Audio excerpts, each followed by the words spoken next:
Okay, so why doesn't your iPad show up in the Find My app? If you're new on the Foxtecc channel, most definitely subscribe to it because you don't want to miss videos like this one. Now, there are more reasons why it might be happening, so let's just start one by one.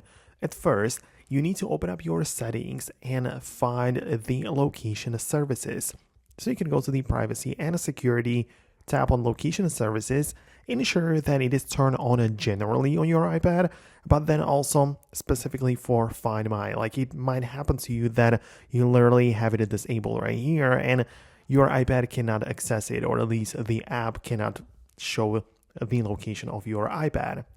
The next option is that the location might be enabled, but the whole Find My service is simply not allowed, right? So you can find it when you tap on your profile section within settings and then locate the Find My. And there it has to be turned on. The Find My network also has to be turned on.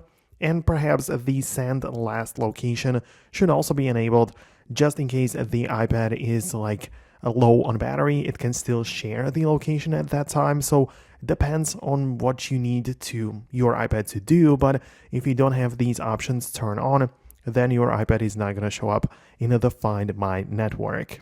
And one last thing which I want to point out, which seems kind of obvious, but you should make sure that you are accessing it on the same Apple ID account, right? It happened to me, for example, that my iPad is using one Apple ID and on my iPhone I'm using another one. And if the accounts are not connected by, friends or friend sharing, the family sharing, whatever, right?